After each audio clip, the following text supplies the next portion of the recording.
Tabii şimdi şöyle, öncelikle hükümetin böyle bir iddiası var. Bu iddianın arkasında koşması gerekiyor. Madem stokçuluk iddiası varsa hükümet 81 ilde aynı anda bir operasyon düzenlemesi gerekiyor. Yani bütün marketlere suç atılıyorsa buyurun bütün bekçilerinizi, polislerinizi, gerekli personellerinizi sahaya sürün. 81 ilde aynı anda bütün marketlere operasyon düzenleyin. Madem stokçuluk iddianız varsa arkanızda durun devlet olarak. Eğer ki böyle bir iddia yoksa, hayır hükümete, iktidara laf gelmesin diyorsanız, tamam, kendinizde suç bulmak istemiyorsanız o zaman marketçilere de laf atmayın. Tamam, böyle bir iddia var, doğru. Şu anda şekeri bulamıyoruz. Bütün gıda ürünlerinde maalesef ki ülke çok zor sıkıntılar yaşıyor. Buyurun bütün illerde, bütün marketlerde gerekli baskınları yapın. Yani hayır, kendilerinde suç bulmuyorlarsa suç yine marketçilerde oluyor. Ben bu işi anlamadım ama stokçuluk olduğunu sanmıyorum. Ülkede maalesef ki ekonomik kriz var. Maalesef ki yönetilemiyor. Maalesef ki marketçilere suç atılıyor. Gerçekler konuşulmuyor. Budur. Yani ben stokçuluk olduğunu iddia etmiyorum ve sanmıyorum da. Ben zaten pazar günü marketlere gittim, baktım.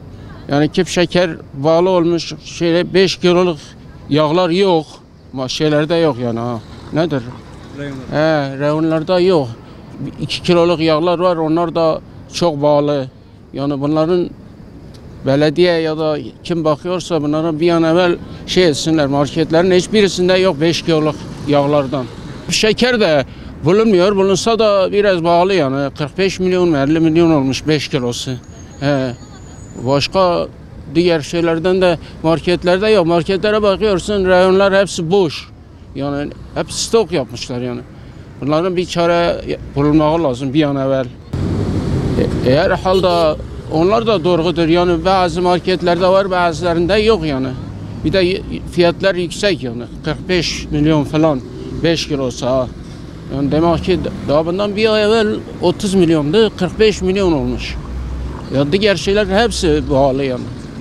Onlara bir an evvel belediye mi kim bakıyorsa bunlara bir an evvel bir çare bulsunlar yani. Tabii ki şimdi bu ekonomik hayat pahalılığı muhalefet bizi, tüm hemşehrilerimi, vatandaşlarımı artık bittik yani. Bittik ha. Yani şu anda sanki kendimi yaşayan bir ölü gibi sanıyorum.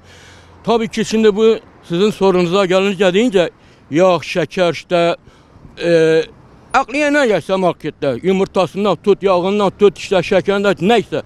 Tabii pahalılığın bu sorumlusu ben sadece stokçu dediklerimizi yani market, bu zincir marketleri. Ben şirket sahiplerimiz asla ben şu anda suçlamıyorum. Niye? Kabahat suçlu en başta hem bizim hem devletimizin. Nedenine gelince şimdi mi aklınıza geldi vatandaşı kayırma? Şu anda cebimde kuruşum olmadıktan sonra, meteleğim olmadıktan sonra zaten ben gebermişim. Pahalı olsa ne olur, olmasa ne olur? Şekerin kilosu nereden bakacak 12, 15, 16 kağıda, 20 kağıda aldığımız şeker gitmiş nereye bulmuş? Bir tek şeker değil, bir tek yağ değil. Her şey pahalı. Her şey pahalı. Ben elimde fakir fukaranın sofrasına koyduğu patates 5-6 kağıttan gitmiş nereye bulmuş? 1 kilo domatesi alsan 9-10 kağıt. Bilmeyen balcan yani biz ne yapacağımızı yani şu anda kusura bakma ne söyleyeceğim ya bunun tek sorumlusu tek şeyi güvendiğim dağlara karlar yağdı. Güvendiğim dağlara ve devletin bu yapmış olduğu katası benim sözüm bu kadar zararın neresinden dönerse dön o kardır misali asla o zarardan bile dönmedi hala ayrılmadı. Tekrardan Türkiye'yi, güçlü Türkiye'yi inşa etmek istiyorsan buyurun sana havdur meydan. Yatıyorsun kalkıyorsun o ona laf vuruyor, o buna laf vuruyor, o buna laf vuruyor. Budur. Ya bu resmen şeyliktir yani yan kesiciliktir yani milleti kandırırlar. Ondan sonra malı ortada kaldırırlar. 3-5 gün sonra onu 2 katına satırlar. Yazık yani bu fakir fukara yazık.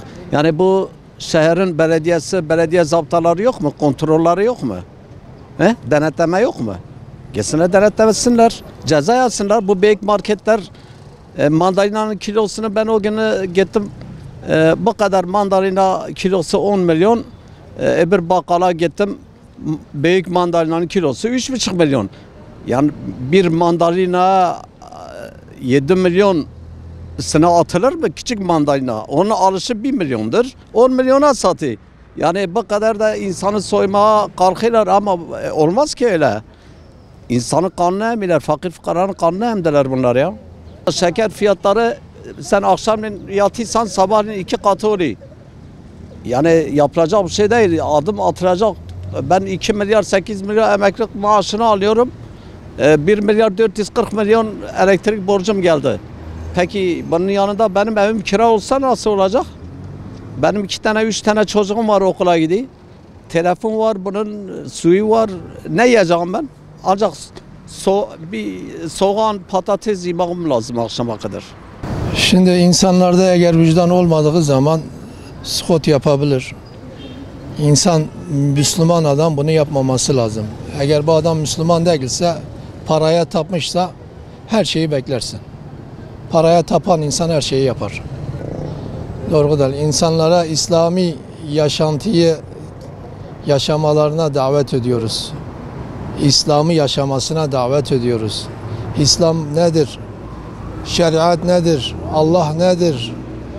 Kime tapılacaksa ona tapmamız lazım. Paraya değil. Çünkü ekonomiye bakılırsa direktmen fiyat arttırmaktan dolayı şöyle bir şey yapıyorlar. Stokçuluğa yöneliyorlar. Şekerimiz önceden ucuz olmuştu ama şu anda yağla birlikte bayağı bir fırlamaya başladı. Market raflarında veya bildiğimiz AVM'lerde falan stoklara kaldırıyorlar. Çünkü fiyatını arttırıyorlar. Bir kereden indirildiğinde millet olmadığından ötürü direktmen saldırıya geçiyor. Alınca da bir nevi kalmadığından ötürü yine fiyatları artıyor.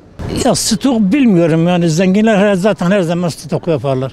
Bu onların özel şeyleri yani. Onlar zaten zengin oldu mu stok ederler. Biraz pahalandı mıydı ondan sonra alıp piyasaya sorarlar. Şu ana kadar pahalı da alabiliyoruz yani var. Şeker var bulunuyor. Şeker de yağ da bulunuyor fakat tuşlu pahalıyor. Şey yapamıyoruz.